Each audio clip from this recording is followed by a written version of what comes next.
14 días por Ya, y acá. Entonces vamos a ver, bueno, la primera parte, porque sé que hemos hecho. Para ver entonces la localización de lo que es el corazón, primero tenemos que enfocarnos en lo que es el mediastino. El mediastino, como ya sabemos, es un espacio que está localizado entre ambos pulmones, pero tiene algunas particularidades. ¿Por qué?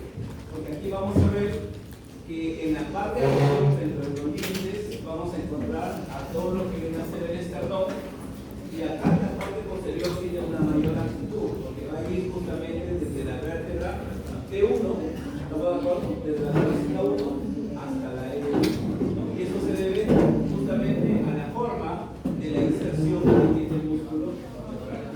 Ahora, el mediastino, como ya se sabe, se divide en dos: hay un mediastino superior y un mediastino inferior. El superior toma como punto de partida el ángulo de lobus, que está en la parte anterior, que es el ángulo que se forma entre el manubrio external y el cuerpo external. Y luego se traza una paralela hasta el borde inferior de lo que es la T4. Entonces, tomando en cuenta ese plano, vamos a encontrar un mediastino superior que está entre esta línea y la abertura torácica superior. Y el mediastino inferior, que obviamente es la parte más amplia, está por debajo, limitando con el diafragma. Entonces el corazón se va a localizar en primer lugar en el mediastino inferior. Pero este inferior se divide a su vez en anterior, medio y posterior, ¿no? Entonces si localizamos a esta estructura, vamos a ver entonces que el corazón y las estructuras pericárdicas se encuentran en la parte central, en el mediastino inferior medio. Pero en la parte anterior, por ejemplo, vamos a ver la semilla tímica, por ejemplo, ¿no? Que ya en algún momento lo hemos hablado en la parte pulmonar, y en el mediastino posterior que vamos a encontrar el esófago, que vamos a encontrar el músculo trásico, que vamos a ver la vena ácido, los aminoácidos, ¿no? Que están justamente dentro de esta región. Pero esto es para localizar inicialmente al corazón, ¿ya? Mediastino inferior y medio. Bien. Estos son obviamente los componentes que vamos a ver dentro de cada uno de los mediastinos, y eso es para que lo vean. Vamos entonces ahora con el corazón. El corazón entonces, hemos dicho que va desde el mediastino, es desde T1 a L1, pero como corazón va desde T4 a T8. A ese conjunto de vértebras que representan el límite del corazón se le llama las vértebras cardíacas de Giacomini. El epónimo que se le da a ese nivel vertebral. Lo otro, que los grandes vasos, en este caso venas cavas, y las grandes arterias van a ser elementos de fijación, lo van a mantener en su ubicación aparte del diafragma, los grandes vasos que van a estar localizados ahí, ¿no? Y por supuesto el pericardio, sabemos que es un saco fibroceroso que lo va a mantener fijo a las paredes del tórax. La forma y la orientación, hay que recordar algo. El corazón tiene forma de ¿qué? De una pirámide turca invertida. Pero no es que la base va arriba y el vértice va abajo, no, sino que la base va hacia atrás y el vértice hacia adelante. ¿Correcto? Eso es un poco. Y además que va dirigido hacia la izquierda. Una de las cosas que tienes que entender es que, de acuerdo a la posición que tiene el corazón, nosotros vamos a ver lo que se llaman derivaciones. Y el corazón tiene 12 derivaciones. Y de acuerdo a esas derivaciones, se puede ver el ángulo, ¿ya? El eje del corazón. ¿Ya? Pero eso lo ves en fisiología. Ahora, en cuanto a lo que es la masa del corazón, por supuesto aumenta con la edad, hasta la edad adulta, ¿sí? En cuanto a lo que es el género sexual, el varón tiene un corazón, en este caso de mayor tamaño. ¿Por qué? Porque tiene una mayor caja torácica. Y al tener una mayor cintura escapular, representa justamente que va a desarrollar un mayor movimiento, por eso es que hay un mayor tamaño del corazón. También hay que recordar que aquí tiene que ver el tema de la altura geográfica, ¿no? Porque hay que recordar que cuando las personas viven en altura, ¿no? A mayor altura, menor presión. Entonces, no hay que olvidarnos siempre el punto comparativo, que cuando uno está al nivel del mar, estás en la orilla de la playa, la columna de aire que está sobre ti es mucho más alta que la columna de aire que si estuvieras, por ejemplo, en Cajamarca, ¿no? A los 2.750 metros sobre el nivel del mar, la altura de esa columna es menor. Por eso se dice que a mayor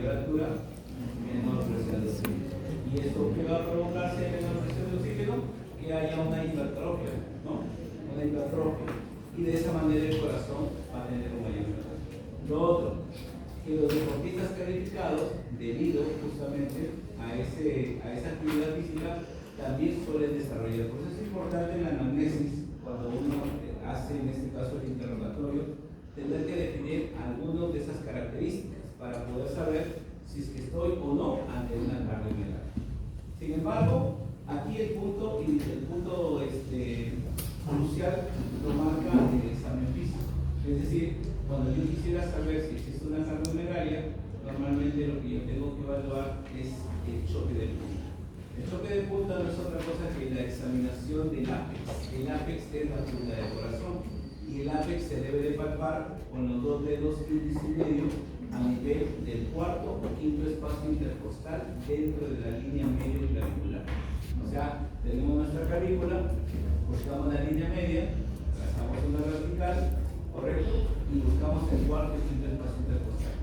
Con los dos dedos deberemos ubicar ese choque, se siente, no es que se ausculta, ojo, no se ausculta, se palpa. Y esa palpación debe estar dentro de la línea media. ¿Qué pasa si ese choque de punta se orienta hacia la izquierda? Significa entonces que el corazón aumenta de tamaño. Sin embargo, las cardiomegalias no se evalúan exactamente así, sino que lo que se hace es sacar una radiografía y se mide el ancho del corazón y el ancho de la caja torácica. El ancho del corazón es A, el ancho de la caja torácica es B, y divides A entre B. Y A entre B debe ser dentro del 50%, o sea, un medio. ¿Estamos de acuerdo? Un medio, 50%. Pero si ese porcentaje aumenta, 55, 60, 70%, eso ya es una cardiomegalia. Entonces, el mejor elemento para evaluar una cardiomegalia, eso se llama índice cardiotorácico. Entonces, es la medida, o en este caso, la relación, ¿correcto? O el cociente entre el diámetro cardíaco sobre el diámetro torácico. ¿Ya? A nivel fisiológico, hay que recordar que durante el embarazo, ¿qué sucede, muchachos? Recordemos que acá la mujer es un poco para entender por qué aumenta el tamaño del corazón. Porque debe de saber que cuando nosotros nos sacan la famosa hemoglobina, la hemoglobina, ¿de dónde sale? A ti te sacan una muestra de sangre. Esa sangre entra a un proceso que se llama centrifugación. El proceso de centrifugación no es otra cosa que acelerar la precipitación de los elementos formes. ¿Cuántas partes tiene la sangre? Dos, elementos formes y plasma. Pero eso no se ve, se centrifuga para verlo. Y después que centrifugas, simplemente aplicas una regla de 3. Todo es el 100%. La parte precipitada, o sea, los elementos formes, ¿qué porcentaje representa? En una mujer, el hematocrito, porque así se llama ese valor porcentual, el hematocrito representa el 42%. En un varón, 45%. ¿Y cuánto es la hemoglobina? Un tercio del hematocrito. O sea que si yo le saco un tercio a 42, me va a dar 14. Y si yo saco un tercio a 45, me va a dar 15. Obviamente, eso de ahí es una forma de calcular muy simple. Porque hay que recordar que los hematocritos en la vida de una mujer son, en este caso, rangos, y las hemoglobinas también. Pero yo lo que te quiero decir es lo siguiente, o sea, el hematocrito sale de una fracción, ¿correcto? Lo que indica entonces que ¿qué sucede en el embarazo? Aumente el volumen plasmático. Te voy a poner el ejemplo. Si yo tengo un vaso, imagínate, tienes una taza de leche, ¿correcto? Y tú me dices, doctor, yo le agrego 2 cucharadas de azúcar para endulzar. Eso sería el hematocrito. Pero ¿qué pasaría si a esa cantidad de leche yo le agrego más leche? La cantidad no ha variado, pero lo que está variando, ¿qué es? El volumen que le estás agregando. Entonces, si la hemoglobina está dependiendo, en este caso, de esa fracción, a más volumen, menos hemoglobina. Pero es una anemia fisiológica. ¿Por qué? Porque está aumentando el volumen plasmático. Cuando la concentración normal de hematíes sigue siendo normal. Pero eso se llama anemia fisiológica. Y debido, hay que recordar, ¿cuántos kilogramos aumenta una mujer al final del embarazo?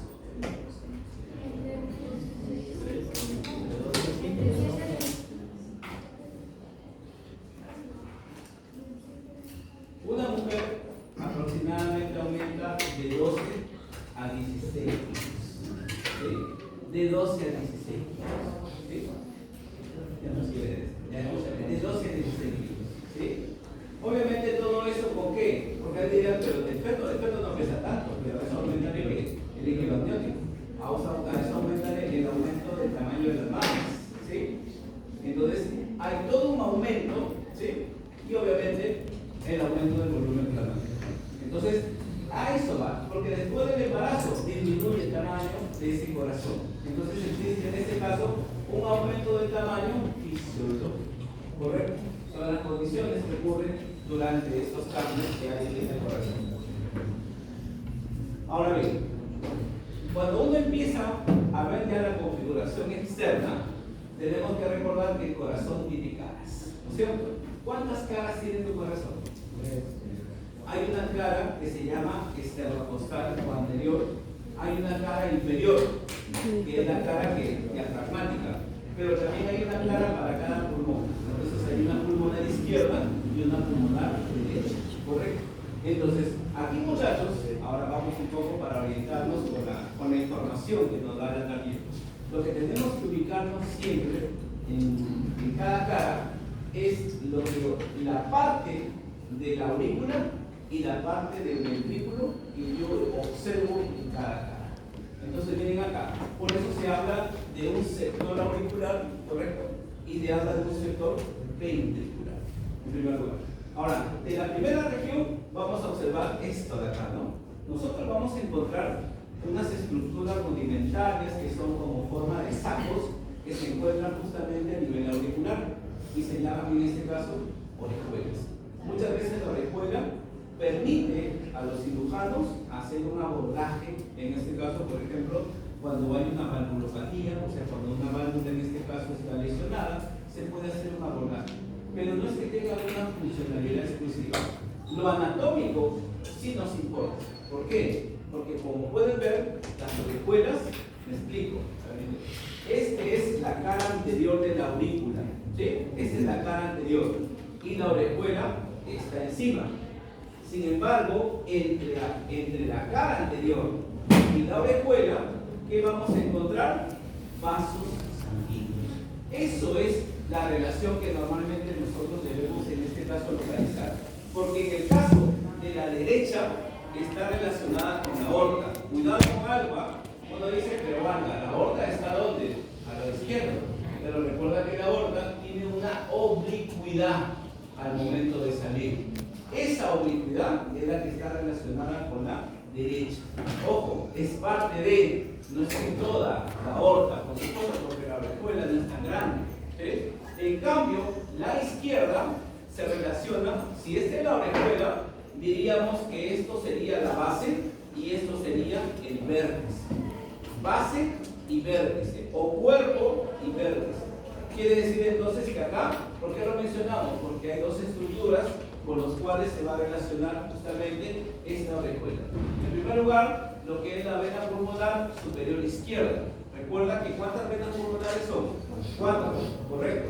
Entonces, la superior izquierda va a estar, en este caso, cubierta por el cuerpo. Pero el tronco de la pulmonar va a estar, en este caso, relacionada con el vértice. Vuelvo a repetir, esta es la orejuela, este sería el cuerpo y este sería el vértice. Acá está la vena pulmonar superior izquierda y abajo el tronco de la pulmonar, ¿no? Bien, ahora, y finalmente, acá en esta parte tenemos el sector ventricular. En este sector ventricular nosotros vamos a ver los famosos surcos. Es decir, tu corazón tiene surcos. Cuidado, no tengo la pizarra por ahí en la mano, pero escúchame. El surco, vamos a perder un poco para explicarlo un poco.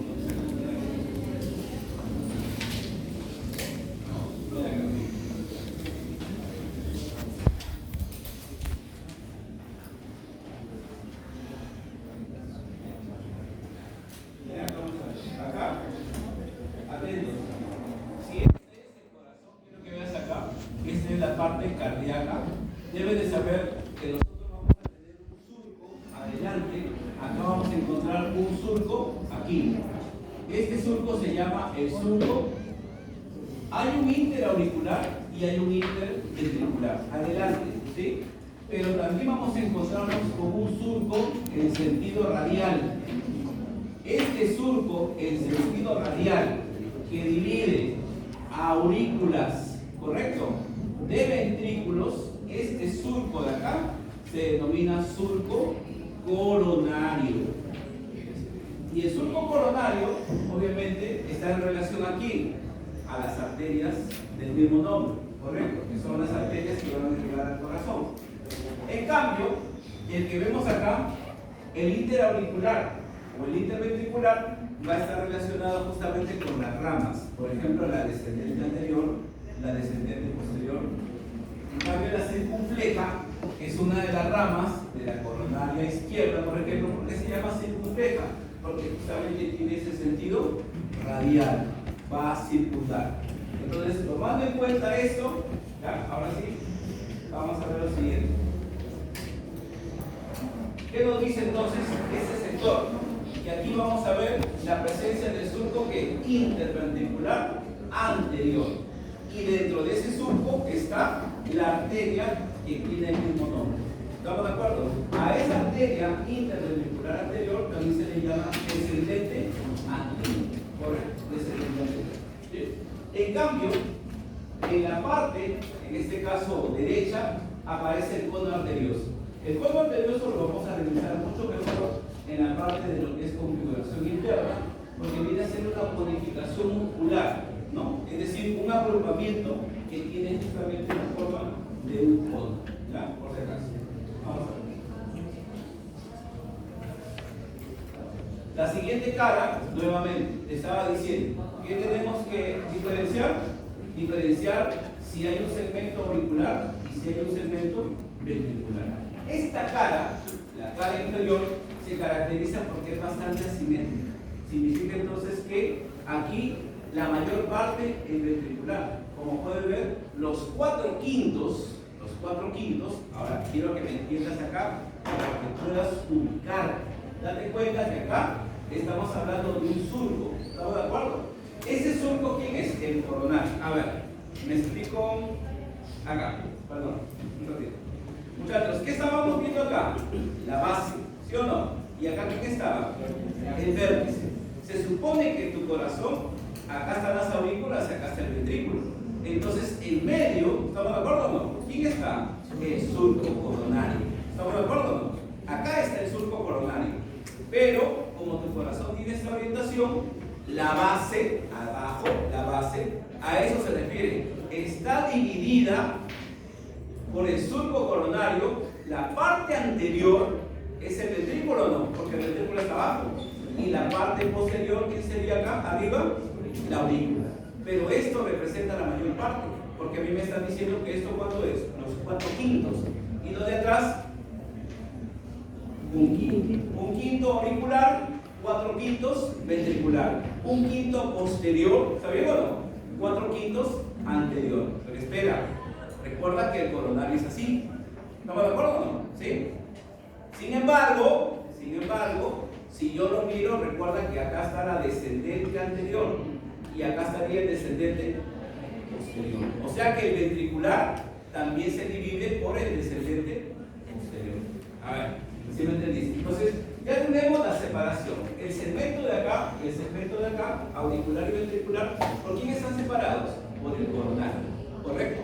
Pero ahora, cuando yo reviso el segmento ventricular, a mí me dicen que ese segmento está dividido ahora. ¿Ese segmento por quién? Por el interventricular posterior. ¿Ya se entendió? Porque pasa, el coronario es así, el interventricular es así. ¿Correcto? Son perpendiculares. Y como ves acá, por ese surco posterior, ¿qué pasa? La coronaria derecha. En cambio, por el surco interventricular anterior, el izquierdo. El anterior es para el izquierdo, o sea, para la coronaria izquierda, y el posterior sería para la coronaria derecha. ¿Ya? No te olvides. Bien, ahora, aquí, como puedes ver, la parte izquierda, ¿ya? Porque aquí estamos hablando de las dos regiones que han sido divididas, pero esta parte izquierda de este surco coronario va a ser recorrida por la circunfleja. Volvemos a repetir, a ver si nos ubicamos. Tenemos nuestro corazón. Cara posterior, ¿correcto? El vértice. Acá está la descendente, el surco interventricular anterior, ¿sí o no? Y acá ¿quién está? Surco interventricular posterior. Acá está el surco coronario. En la base son 1/5 posterior, auricular, 4/5 ventricular anterior. ¿Estamos de acuerdo? Ya. Entonces me está diciendo que este está dividido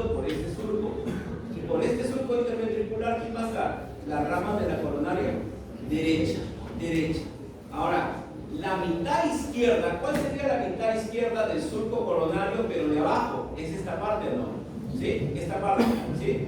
Esta parte izquierda me está diciendo que por ahí, ¿quién pasa? La circunfleja. Y la circunfleja es rama de la coronaria, por si acaso. Ya cuando veamos circulación coronaria, lo vamos a revisar esa parte, ¿ya? Y acá, de manera sencilla, miren acá, muchachos, cuando hemos visto la parte pulmonar, si este es, miren acá, si este es tu pulmón, muchachos, este es tu pulmón, vamos a poner acá pulmón derecho. Pregunta, esta cara que mira al corazón, ¿cómo se llama esta cara? Mediastín. O sea, las caras mediastínicas de ambos pulmones están relacionadas con el corazón. En el caso izquierdo no hay ningún problema, porque todas las estructuras izquierdas van a ser relacionadas acá. Aquí cambia, porque en el caso de lo que es la derecha, va a estar relacionada con las venas caras, ¿no? Que tienen una distribución distinta, pero con esta se va a relacionar. Aparte entonces de la cara, en este caso mediastínica, también con las venas caras, ¿ya? Con las venas caras. ¿Qué vemos ahí? La cara inferior. ¿Cómo sabemos que es la cara inferior? Porque nos ubicamos aquí, la vena cava inferior, se ve en la parte. Y acá vamos a encontrar al llamado seno coronario. No olvidar algo, muchas veces. En el caso del corazón, las arterias que irrigan al corazón, las coronarias, que son ramas de la aorta ascendente, pero quien drena esa sangre no se llama vena coronaria, sino seno coronario. Y no olvidar que este seno coronario tiene una válvula, y aquí viene un poco el tema a veces cuando la pregunta, ¿no? Las válvulas funcionales, ¿cuáles son? Las auriculoventriculares y las ventriculares. Esas son las funcionales. Pero ¿quiénes son las rudimentales? O sea, las que están ahí pero que no tienen función. La de la válvula del seno coronario. ¿Cómo se llama esa válvula del seno coronario? Devesio. La válvula del devesio. Y la de la vena cava inferior, eustaquia. Correcto. Pero como te dije, vienen a ser válvulas rudimentarias que no tienen una funcionalidad. ¿Sí? Y obviamente también vamos a ver la presencia del surco, ¿no? El surco interventricular inferior. Los bordes me van a permitir que unir las caras. Hemos hablado ya de 4 caras, entonces cada borde va a unir a determinadas caras. Como pueden ver acá, el borde derecho también se denomina inferior. ¿Y qué caras va a unir? Va a unir en este caso la cara anterior, también llamada esternocostal, con la inferior o también llamada diafragmática. Une, vamos a ver esas caras. El superior va a relacionar en este caso la cara esternocostal, que estamos viendo acá, con la cara pulmonar izquierda. Y finalmente el borde izquierdo, ¿no? Así como hay un derecho y un izquierdo, va a relacionar la cara izquierda, o también llamada pulmonar izquierda, con la cara diafragmática. La única que no tiene un límite definido para poder identificarlo es aquella que relaciona la cara pulmonar, en este caso derecha, con la cara esternocostal. Ten cuidado con eso. No tiene un borde definido. No tiene un borde definido.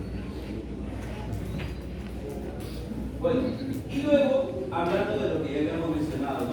La base y el vértice, llamado en este caso ápex. Sobre el ápex ya habíamos hablado justamente de algo. Miren acá, ¿cuántos surcos hemos visto acá? Hay un interventricular, ¿correcto? Y los dos interventriculares se unen ¿a dónde? En el vértice. También las caras se unen en el vértice. Todo converge en el vértice. Pero ¿cuál es el detalle, muchachos? Que a nivel de los surcos deberían ir exactamente a la punta del corazón. No, no lo hacen ahí. Lo hacen uno, como dice ahí, a 2 centímetros a la derecha. Y es ahí donde van a formar una cisura, la cisura del vértice. Esto ya te había mencionado, no lo vayas a olvidar. ¿Estamos de acuerdo? Siempre que se quiera evaluar el ápex, siempre se debe de medir ¿qué? A nivel, ¿qué significaba esto? Espacio intercostal izquierdo, porque también hay derecho. Pero no te olvides, dentro de la línea medio clavicular. O sea, se dice dentro cuando hablamos de lo normal, porque tú no puedes ubicar por fuera. Pero obviamente eso ya es una cardiomegalia. Otra cosa importante que hay que recordar, ¿qué pasa si el vértice, el el choque de punta, lo palmas a la derecha. ¿Cómo se llama eso? Dextrocardia. ¿Hay casos de dextrocardia? Sí. Aislada, sí, pero normalmente viene como transposición de órganos que es incompatible, por supuesto, ¿ya? Pero sí hay casos muy raros de dextrocardia. Como que también, por ejemplo, yo he encontrado casos de diagnóstico. En plena época, imagínate, de COVID, encontrar a alguien con anosmia era bien raro, ¿no? O sea, encontrar a alguien que no huele, tú sabes, esa característica era propia de esta enfermedad. Pero hay mujeres, que se presentan más en mujeres, que tienen anosmia. Normal, o sea, no huele, no pasa nada. Bueno, ya. Y en el caso de la base, que ya habíamos hablado, la base es posterior. ¿Y quién está base atrás? Las aurículas, correcto. Y también está relacionada en este caso las aurículas con quién? Con la llegada de las 4 venas pulmonares. Las pulmonares normalmente llegan en este eje. Las cavas vienen así, la superior y la inferior. ¿Me dejo entender? Tienen una orientación distinta. En cambio, las pulmonares llegan así. Por eso es que en la base más se ve la presencia de las venas cavas, las 4 venas cavas en este caso, perdón, las venas pulmonares, las venas pulmonares.